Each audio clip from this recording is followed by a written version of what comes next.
Hello ji, Assalamu alaikum. Welcome to the Diwan Classroom channel. Today is our second lecture regarding the data science field, data science playlist. तो हमने पहले lecture में यही cover किया था कि data science की ओवरव्यू, कि डाटा साइंस एक्चुअली है क्या, डाटा साइंस की डेफिनेशन पे हमने फोकस किया। अब हम फर्दर मूव करते हैं सेकंड लेक्चर की तरफ, जिसमें हम डिस्कस करेंगे कि data science field multi disciplinary field कैसे है, डाटा साइंस के अंदर क्या क्या चीज़ें रिक्वायर होंगी, क्या क्या हम लैंग्वेज को यूज़ करेंगे, डाटा कहाँ से जनरेट होता है, कैसे होता है। ओके जी, तो आइए स्टार्ट करते हैं। तो हमने डिस्कस कर लिया था कि डाटा साइंस क्या है, प्रोसेस। अब हम मूव करते हैं data science is a disciplinary field.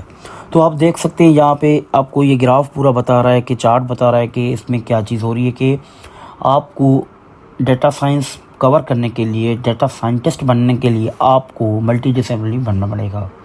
It means कि आपको इनके अंदर बताई गई सारी चीज़ें आनी चाहिए। डाटा साइंस एक स्पेसिफिक कोर्स या सब्जेक्ट पे डिपेंड नहीं करता। यहाँ पे आपको मल्टीपल चीज़ों को साथ में लेके चलना पड़ता है। जैसे कि आपकी विजुअलाइजेशन अच्छी होनी चाहिए, नमपाइज पांडास मीन्स पाइथन का पूरा काम आना चाहिए। उसके बाद स्टैटिस्टिक्स आनी चाहिए आपको, पैटर्न रिकॉग्नाइजेशन एनएलपी वगैरह जो आगे हम करेंगे वो सारी चीज़ें आनी चाहिए। इनके लिए आपको डाटा साइंटिस्ट अच्छा बनने के लिए आपको मशीन लर्निंग आनी चाहिए, जो आप फर्दर प्रेडिक्शन कर सको, आप अच्छी एल्गोरिथम अप्लाई कर सको। डाटा माइनिंग आनी चाहिए, डाटा बेस का काम आना चाहिए। इट मीन्स कि मल्टी डिसिप्लिनरी है। सिंपल आप यही याद कर सकते हैं, कि यही समझ सकते हैं कि डाटा साइंस के अंदर आपको मल्टी डिसिप्लिनरी बनना पड़ेगा, मीन्स ऑलराउंडर बनना पड़ेगा। सारी चीज़ें आपको एक साथ लेके चलनी पड़ेंगी। इनके अंदर आपको कम्युनिकेशन एंड प्रेजेंटेशन स्किल्स भी आनी चाहिए, प्रॉब्लम सॉल्विंग स्किल्स भी आनी चाहिए। ये होता है एक मल्टी डिसिप्लिनरी डाटा साइंस। उसके बाद आपके पास ये सवाल आएगा कि डाटा कहाँ से जनरेट होता है, कैसे होता है। एक्चुअली ये हम डाटा साइंस के अंदर सारा काम कर रहे हैं डाटा के ऊपर। एक्चुअली डाटा आ कहाँ से रहा है। अब हम ये भी बता सकते हैं कि ये सवाल, इनका आंसर ऐसे होगा कि यार देखें, डिफरेंट रिसोर्सेज हैं, कि आप जहाँ से सोर्सेज हैं जहाँ से आप डाटा को जनरेट कर सकते हैं। हम अपनी टेक्स्ट फाइल्स बनाते हैं, वो अपलोड करते हैं एफबी पे या कहीं पे भी, या पिक्चर्स वगैरह अपलोड करते हैं, प्रोफाइल अपलोड करते हैं, अपडेशन करते हैं, ये पोस्ट वगैरह देते हैं। ये क्या सारा डाटा आप जनरेट कर रहे हैं। डे बाय डे आप कितनी पिक्चर्स निकाल रहे हैं, वो भी अपलोड कर रहे हैं। ये भी क्या है, डाटा बन रहा है। मल्टीमीडिया फॉर्म्स आप भर रहे हैं, आप इंस्ट्रूमेंट्स यूज़ कर रहे हैं। सारी चीज़ें ये क्या है, ये एक डाटा जनरेट हो रहा है। ठीक है जी। ई कॉमर्स वेबसाइट है, आप बार बार जो चीज़ें परचेज़ कर रहे हैं, तो आपका क्या हो रहा है, डाटा बन रहा है वहाँ पे।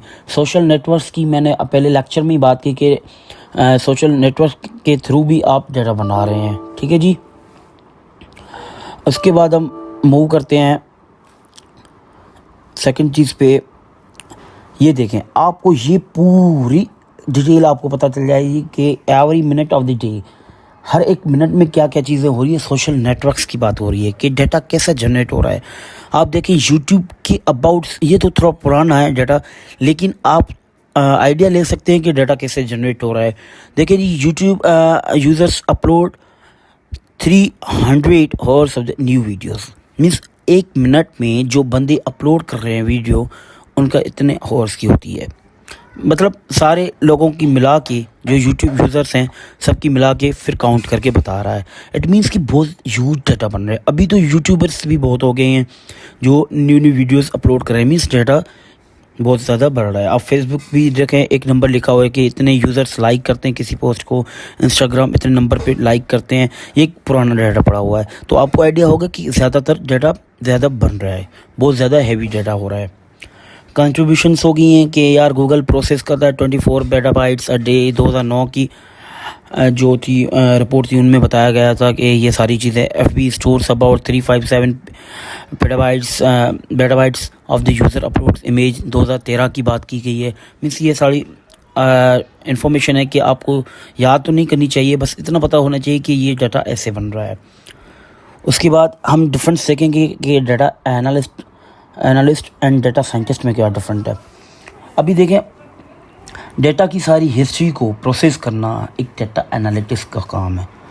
वो क्या करता है कि डाटा को पूरा प्रोसेस करता है, पूरी एक्सप्लोरेटरी एनालिसिस करता है। ये सारी आती है डाटा एनालिटिक्स में। लेकिन एक वाइड वर्ड है कि आप डाटा साइंटिस्ट हैं। डाटा साइंटिस्ट का नाम आ गया, इट मीन्स कि आप सबके ऊपर हैं। मीन्स आपको सारी चीज़ें डाटा साइंस की आनी चाहिए।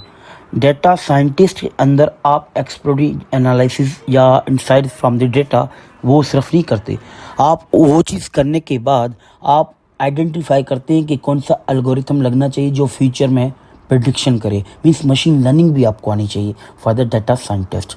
डाटा एनालिटिक्स में क्या होता है कि आपको सिर्फ डाटा एनालिसिस करना है, एक्सप्लोर एनालिसिस करनी है कि डाटा के अंदर क्या आ रहा है, क्या पैटर्न्स फाइंड हो रहे हैं, लेकिन उसके ऊपर मशीन लर्निंग लगाना, फर्दर प्रोसेस करना, ये सारी डाटा साइंटिस्ट का काम है।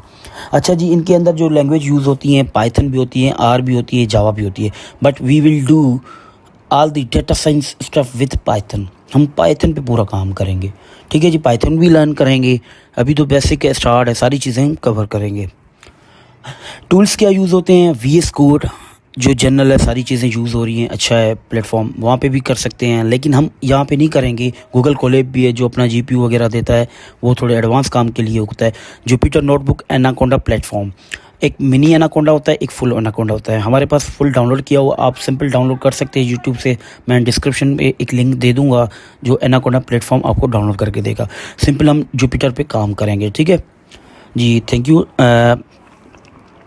यही काम था पूरा कि आज हमने ये चीज़ कर ली है। अब हम फर्दर प्रोसेस पे मूव करेंगे, थोड़ी सी थ्योरेटिकल कॉन्सेप्ट हैं वो कवर करेंगे, उसके बाद हम प्रैक्टिकल पे आएंगे, सही है।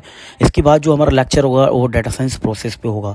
एक्चुअली कितने डाटा साइंस के प्रोसेस हैं, कैसे कवर होंगे, क्या चीज़ किस प्रोसेस में आती है, क्या क्या स्टेप्स होंगे, क्योंकि डाटा साइंस एक प्रोसेस फॉलो करना एक इंडस्ट्री में जो यूज़ किया जाता है, ठीक है जी। मोस्टली इंडस्ट्री में सीक्वेंस में सारा काम होता है। इतना ही आज के लिए, थैंक यू वेरी मच। साथ में रहिएगा, लाइक और शेयर कीजिएगा। थैंक यू, अल्लाह हाफिज़।